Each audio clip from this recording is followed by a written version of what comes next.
nagkaroon siya ng kausap na girl, which is yung girl na yun ay nagtapat sa akin na gusto niya raw ako at kung pwede raw siya manligaw. What is this? Hilig namin makialam talaga ng buhay ng iba. So, minsan, siniship namin. Madami kami Madami natin sinip nun. Bago yung ito yung tatawa ko dun. So, sobrang ito kasi yung cheat code sa mga girl to girl. Thank you so much, parents. Love lots, mamwa.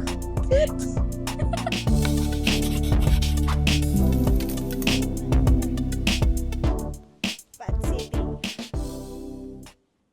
Game. Hi guys, hello, it's Pat and Agnes and this is Pat and Agnes try to vlog.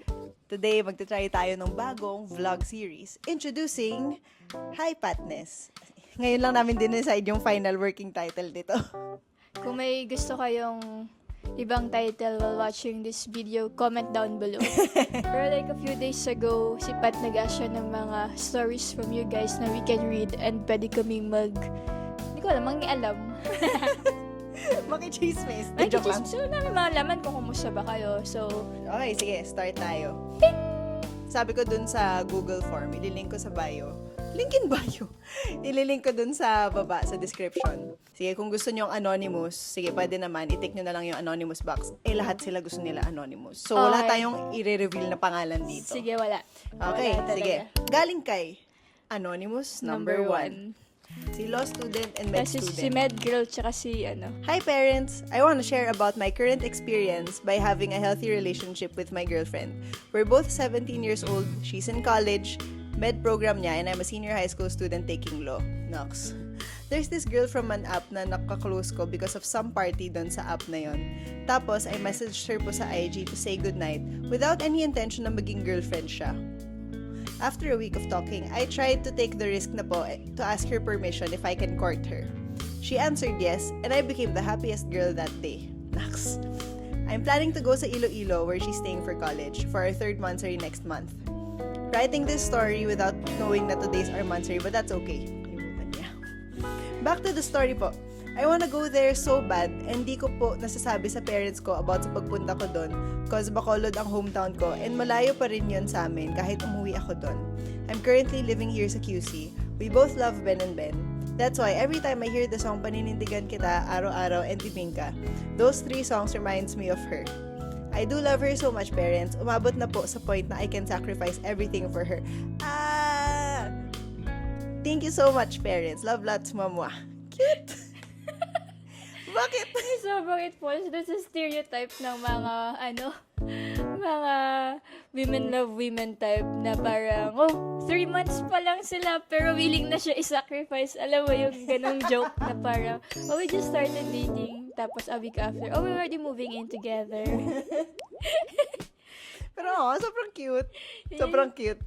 Na-feel ko yung excitement niya doon. Na-feel ko yung love niya doon. Like naalala ko dati nung parang may mga best friend ako na sinasabihan ko nga na about you. Sabi nila na, mag-ingat ka sa mga ganyang relationship kasi nga daw pag girl to girl, sobrang passionate. Yun yung laging sinasabi pag sa guys, di ba sila yung medyo parang, hindi, chill lang ako. Or nonchalant. Parang hindi muna ako magte-text back. Pero pag girls, kasi mas, vocal ka about being in love. So, pag pinag-times 2 mo yun, kasi sabi na sobrang passionate yung mga girl-to-girl love. Ganyan. Ay, sobrang binabasa mo siya, tapos nakuha natin yung mga details na, okay, bata pa sila, tapos bago lang sila, tapos pupuntang Iloilo, pero galing siyang QC, grabe to, magkano ba yun? Magkano allowance ko ng college, kaya ko bang pumuntang Iloilo? Like, pero, Grabe yung effort. Ang masasabi ko lang dito kay Anonymous number 1 is, stay in love. Grabe yung effort. pero gabi na-imagine ko kung sa future, sobrang magkatuluyan sila. Wow, power couple. May isang lawyer, isang med. Nasa first, inisip ko yung, na parang, nag-review siya, tapos kailangan niya alalayan pag-review. Kaso paano yun? Nag-review din yung isa. Oo, good luck. Anyways, stay strong guys. I'm sure kaya nyo yan and you'll be able to figure out a system pag parehas na kayong busy sa school and sa work. Shucks, ang yaman nila in the future. Dami talagang mga things ngayon na online nagsisimula. Wala, ang cute din. Kasi it's the generation. And we started also there. Actually, mix yung sa atin eh. Parang both in person and online. Wala actually. Pero I mean, a lot of things feel and looks big pag 17, 18, 19 ka.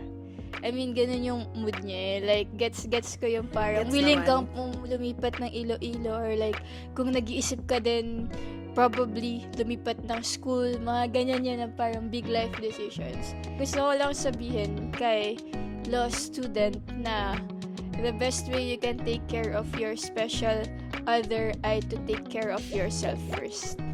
So, pagbutihin nyo yung pag-aaral nyo. Yeah. Like, kasi parang baka lang sa future bigla kang mas kailangan ko nang mag-sacrifice ng major allowance para makaipon at makapunta ng Iloilo. I mean, those are like good, ang tawag doon, motivation Oo. para like to start earning. Oo. Ikaw, di ba naalala mo nun? Oo, so dati nagtuturo ako ng piano para may pang-date ako. Oo, kaya, basta kung may mga iba't iba kang mga side hustle as a student para ma-sustain yung passion, which is the dating life. Pero yun, parang gusto lang namin sabihin sa'yo. Looking forward sa inyong magiging kwento, next chapters.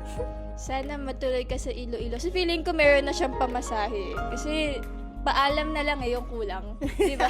Like, di man na niya sinabi na... Feeling ko napag-ipunan na niya to. Napag-ipunan niya, di na sasabi na parang, mag-ipon pa po ako. Or like, wala, paalam lang. Paano po ako mag-excuse? Ayun, kay law student tsaka med student, chill lang. Take care of yourselves and take care of each other. And with that, we play this song. Joke lang. DJ. Galing kay Ano number 2. Hi guys. Siguro naman, di na secret kung sino ako sa inyo, pero you know naman na sobrang laki ng part nyo sa journey namin ng partner ko. So, kilala natin to, pero di natin i-reveal dito. Like, sobra. Ha. Una dahil sa banyo kaya kami nagkakilala. Alam mo yung strangers lang kami na nag-meet sa Discord. Then simple hangout na never naman namin in-expect na mag-meet kami in person with our online friends rin. Online friends. Uso pa yun nung mga pandemic days kasi di ba lahat ng friendship online. Anyway, sobrang laki ng part ng band and ninyo personally sa journey namin. Especially sa akin, lalo na nung mga panahon na crush ko pa lang siya. At naguguluhan pa ako if aamin ako or what then naalala ko yung unang tanong nyo pa is, straight ba siya? Siyempre. Para kayong tumayong magulang ko that time lalo na as a lost sa mga bagay na ganito. Ang dami kong advices and learnings na nakuha sa inyo. Lalo na yung courage sa pag-come out sa ibang tao, especially sa family. Yung mga vlogs nyo, ganun ang laking tulong niya para ma-feel ko na hindi ako nag-iisa. Sa iba daw niya ikukwento yun. Anyway, sa amin ng partner ko, kapag minsan hindi ko siya magets, especially noon, nung di pa kami, saksi kayo sa levels of our relationship from kabag to medyo dating. From kabag to medyo dating na walang label. Hanggang sa araw na naging kami sa gig nyo. Yes. Grabe sa gig nyo pa mismo. Ang magical lang na parang planado lahat ni Lord. Thank you for being my gay parents, our gay advisors. Nakakatanda yung advisors. School Teacher. Kasi kundi dahil sa pagpupush nyo at pag-ship nyo sa aming dalawa. Siguro baka hanggang dulo natakot lang ako kesa mag-risk ako. And hanggang ngayon masasabi ko pa rin na kahit more than 2 years na ang nakalipas, worth the risk ang lahat. Worth the risk lahat ng nangyari. Stay strong parents, we got you always. Your gay kiddo. Ah, cute. 3 years na yata sila ngayon eh. Well, Hindi decision. kasi diba? No. Hindi kasi anong day na ngayon? March na ngayon. Kailan naging sila? Feb yung gig na yun. Oo. Alam namin. So 3 years Kilala na kasi sila. namin to eh. So, si Discord Anon. Sa Discord kasi, di ba nung pandemic, tambay talaga lahat ng tao. Tapos kami din ni Pat kasi gusto namin tumambay with you guys. So may mga hilig namin makialam talaga ng buhay ng iba. So minsan siniship namin. Madami kami dami natin sinip doon. Hindi, nagjo-joke lang naman ako. Hindi mo naman kailangan totohanin, di ba? Ang seryoso naman ito. Pero yun, marami kami mga siniship-ship doon. Lalo na kapag Ship. kapag bulubu. Oh, Pero ano ay, lang, chill lang. oo. Chill lang, joke-joke lang, ganun. Pero ang cute kasi ito yung parang, nangyayari na, as in, may ano to as in, may major group sa Discord na sobrang nakasubaybay sa love story nila. Oo. So, kung gusto niyo makahanap ng, Ng partner. just Join the Ben and Ben Ben channel. Discord. Link down below. De, joke lang. Meron ka kasi ding sariling Discord server, di ba? Yung Agnes X Liwanag Hangout. Oo, tapos parang nung lumalaki na siya, sabi bigla nung band, uy, baka pwede mo din gawin yan sa band. Lo! So anyway, long story short, kung gusto niyo makahanap ng partner, dun kayo sa Agnes X Liwanag Hangout Discord server. Hindi na nga ako na, Link din sa description. Pero hindi ka na hindi active na ako dun, di ba? nakabalik doon. Ang year pa ang dami kailangan i-sustain ngayon. So anyway, ang message namin dito kay Anonymous number 2 ay, Nakapangalan Oh my nating, gosh. joke lang. oh my gosh, stay strong kayo please. kayo na lang yung kayo Kayo na lang na lang yung yung- staying strong ngayon sa sa- lahat ng mga siniship namin dun sa Discord. Feeling ko ang dami nating na-ship nun. At least 3. Oo. At least 3. At least 3. Oo. Tapos itong pair na lang na to yung natira. Diba? Congrats sa Ang kanila. galing. Solid. Dun sa part na nagte-thank you kayo sa amin. Thank you din kasi yun nga binigyan nyo rin kami ng safe space to be ourselves, to just hang around, to just talk to people. Thank you doon kasi kung hindi naman kami naging comfortable, hindi naman kami gagawa ng ganitong content na pwede namin i-share sa inyo. So, yun, thank you din. Appreciate namin yun. Pero I think sa ngayon, muna kami. Pause muna kami sa mga pag-ship ng mga liwanag. Kasi, 1 out of yung success rate 1 natin out of 10. yung success rate namin na sa matchmaker ay 1 out of, sabi natin 5. 20% Success rate. Medyo mababa, guys. Oo, so, kapag sinip namin kayo, huwag kayong umasa huwag doon. kayong umasa. Last words of wisdom. Words of wisdom. Ayun, love you. Advisor talaga.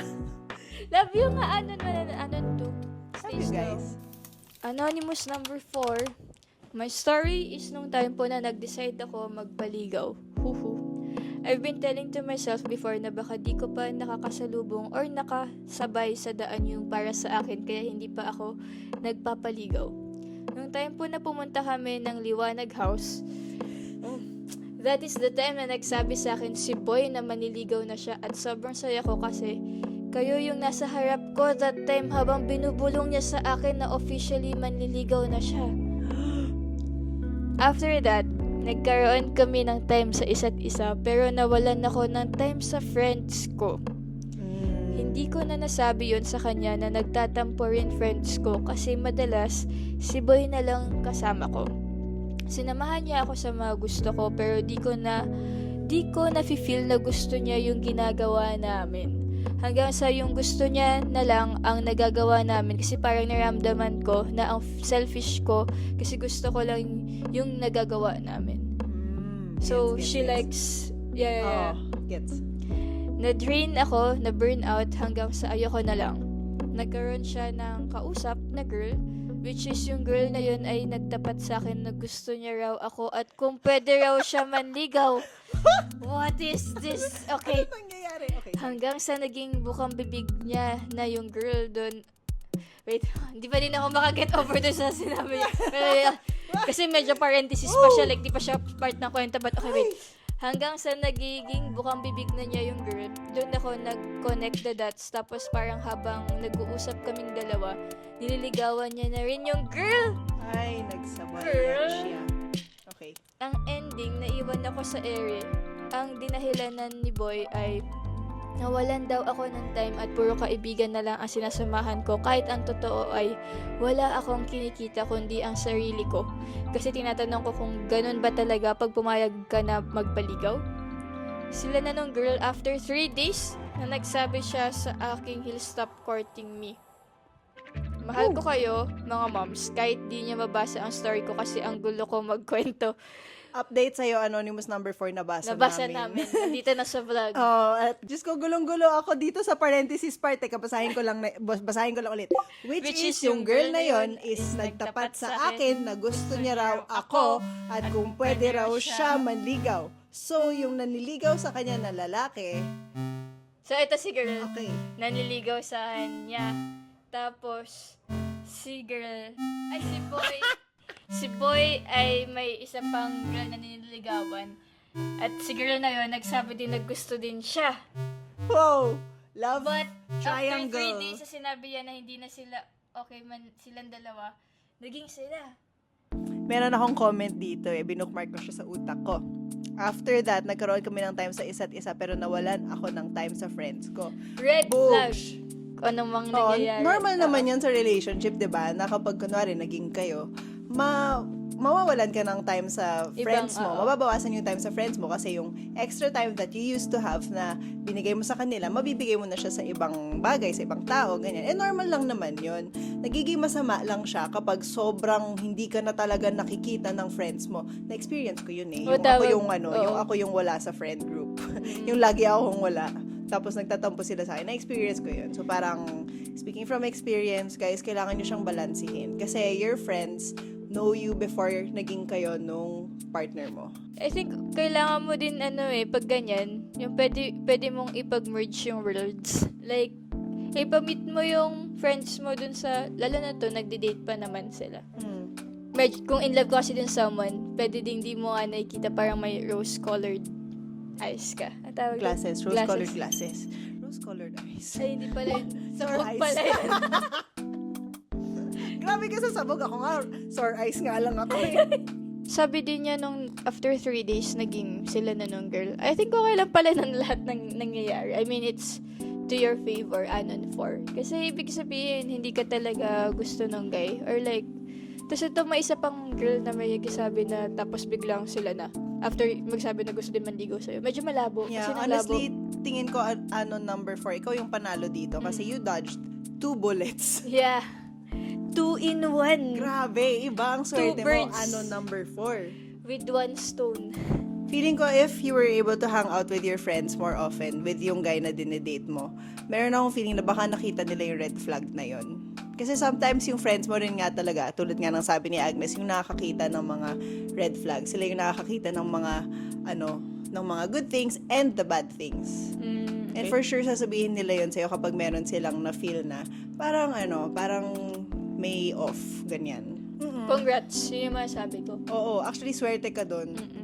Dinudge mo yun. 1, 2. It may feel na ngayon parang nawalan ka ng dalawang person in your life. Pero, it's a good thing na hindi mo sila naging ganun ka-close. Or, baka pala, hindi mo alam, ikaw naman pala yung Cupid sa kanilang dalawa.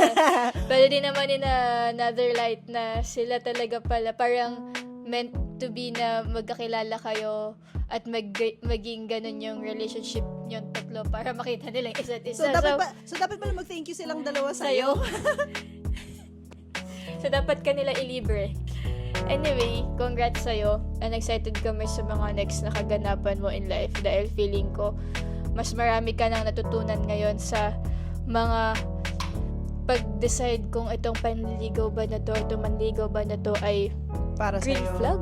Red Oo. flag? Or Kasi parang dito din sa kwento niya, parang hindi din sila compatible Tingnan mo. Parang hindi sila compatible sa hobbies mga pa lang hobbies, Sa so- hobbies so and it's, hanging out pa lang.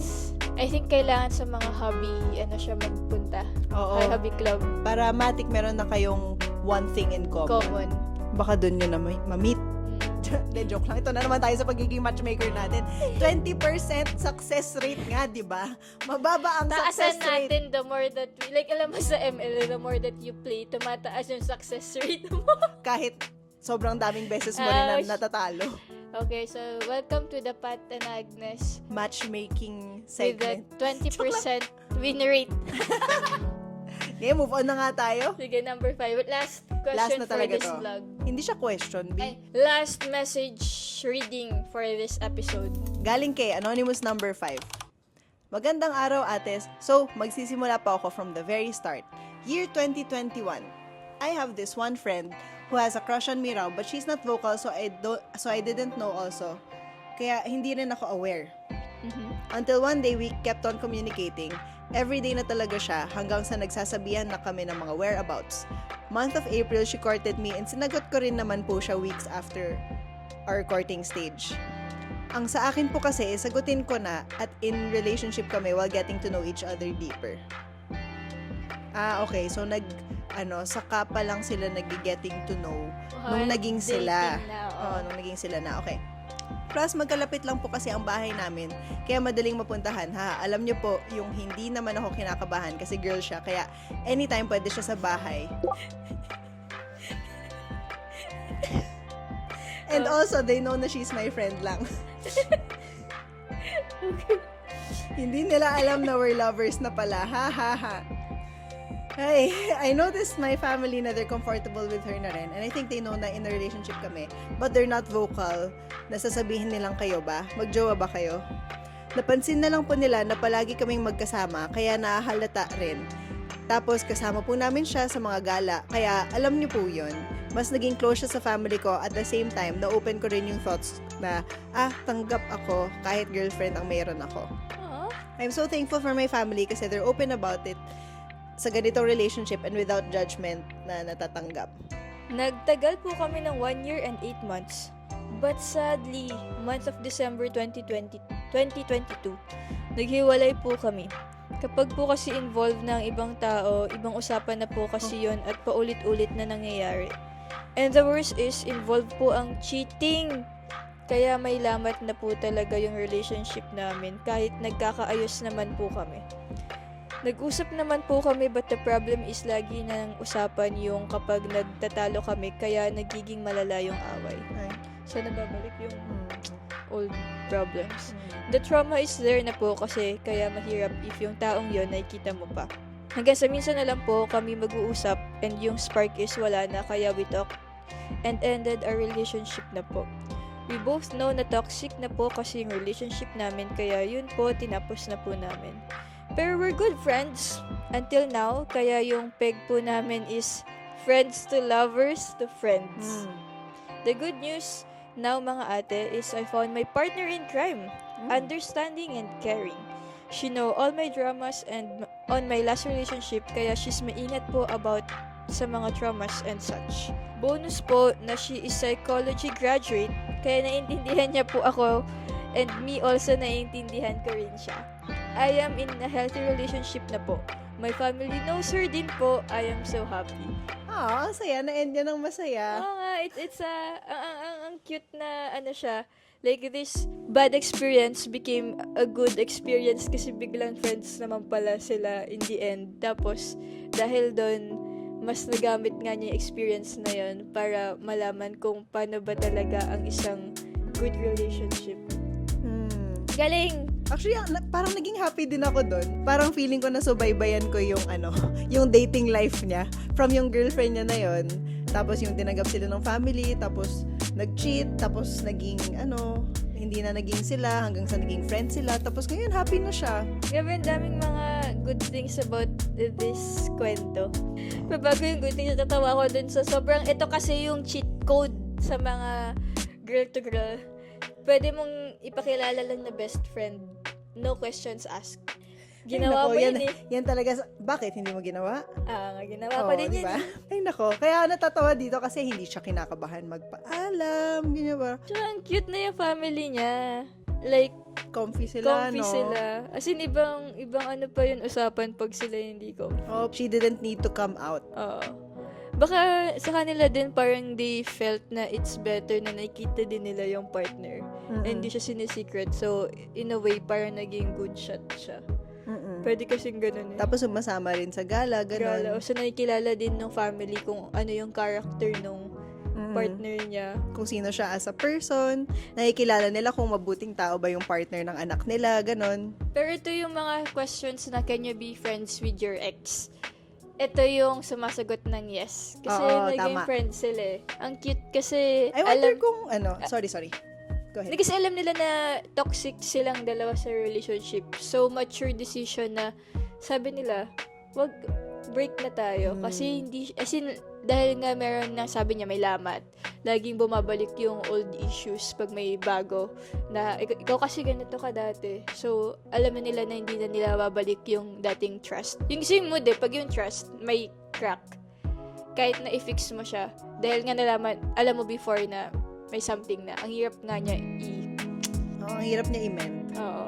And I think ang makakapag-mend lang nun ulit ay kung maging friends kayo. And, nangyari sa kanila, like, sobrang cute. Actually, curious ako kung paano sila naging friends ulit. Kasi, for some people, it takes a super long time. Yeah. Na parang mag-ex sila kasi bad yung, hindi sila nag-workout. Tapos eventually naging friends sila. Like, I just wonder kung paano siya nangyari.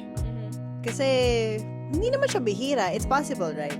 But, gusto ko malaman kung paano. So, anonymous number 5. Comment down below. Friendship is still a form of love. Oo. Relationship pa rin naman ang friendship. Tsaka minsan nga mas, complicated yung friendship, So, ang ganda na they maintained that kind of close relationship.